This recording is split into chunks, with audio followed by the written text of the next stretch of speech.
اسی طرح یاد رکھو یہ جو یزید کے رضی اللہ عنہ والا مسئلہ ہے، میں یزید کو رضی اللہ عنہ کہنے کا قائل نہیں ہوں.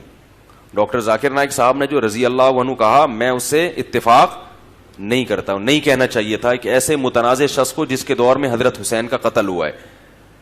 تو لیکن یہ ایک تاریخی واقعہ ہے، اس میں اگر ڈاکٹر ذاکر نائک سے غلطی ہوئی ہے تو ممبر پہ ان کا نام لے کے کیچڑ اچھالنے کے بجائے ان کی خدمات جو دوسری خدمات ہیں ان کو سراہنا چاہیے اور کوشش کرنی چاہیے بھائی کسی طریقے سے ملاقات ہو تو انسان ان تک اپنا پیغام پہنچا دے کہ حضرت آپ کی جو تحقیق ہے یزید کے بارے میں ہم اس سے اختلاف کرتے ہیں، ہم اس سے متفق نہیں ہیں، اور یہ بڑا حساس موضوع ہے، مسلمانوں کے جذبات مجروح ہوتے ہیں.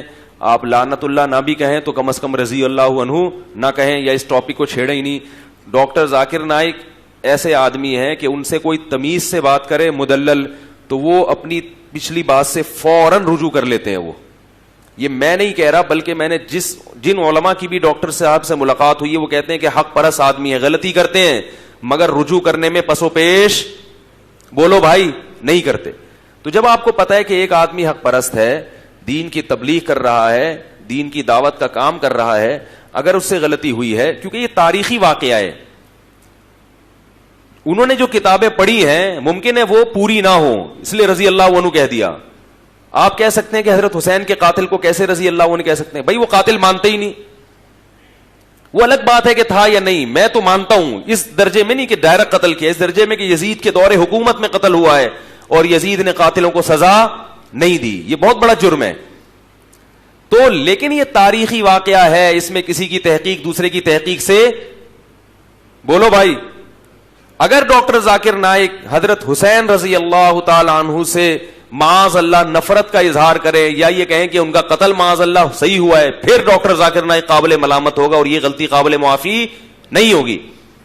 یزید کا مسئلہ ایک تاریخی واقعہ ہے جس میں دلائل اسی طرف ہیں کہ یزید مجرم تھا، مگر اس کا جرم یہ کسی پر مشتبہ ہو سکتا ہے. اگر کسی سے غلطی ہوئی ہے تو آپ بیٹھ کے تمیز سے اس سے بات کر سکتے ہیں. ہمارے معاشرے میں تمیز سے بات کرنے کا رواج، کوئی ممبر پہ ایک بات کرے گا اور تھاڑ توپے لے کے اس کے خلاف، غیر مسلم ہنسیں گے کہ یار تمہارے آپس میں ہی یہ اختلافات ہیں اور تم ایک دوسرے کو معاف نہیں کرتے تو ہمیں کہاں سے معاف کرو گے. تو اس لیے ٹیلی ویژن پر میں سمجھتا ہوں کہ ڈاکٹر عامر لیاقت صاحب کو بھی چاہیے کہ اس قسم کے ایشوز کو بولو بھائی نہ اٹھائیں، ورنہ یہ امت پہلے ہی تقسیم در تقسیم ہوئی بھی ہے. اور دھڑوں میں کہا یہ جاتا ہے کہ بعض لوگ یہ کام کرتے ہیں اپنی ریٹنگ کو بڑھانے کے لیے. یوٹیوب ایک ایسی چیز ہے کچھ بھی الٹا پلٹا کر دو ایک دم اس کے ویور بڑھنا.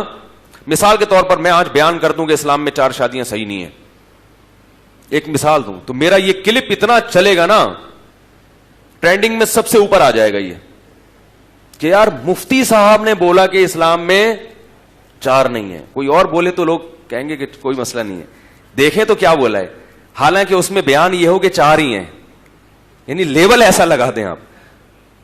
تو یوٹیوب تو ایسی چیز ہے کہ کچھ بھی بیٹھ کے الٹا پلٹا کوئی نئی چیز لے کر آؤ. لوگ جیسے ہم نے بھی دیکھ لیا نا کہ بھائی لائیو شو ختم کیا بات ہوئی تو ہم نے بھی فوراً جا کے دیکھا کیا ہوا ہے.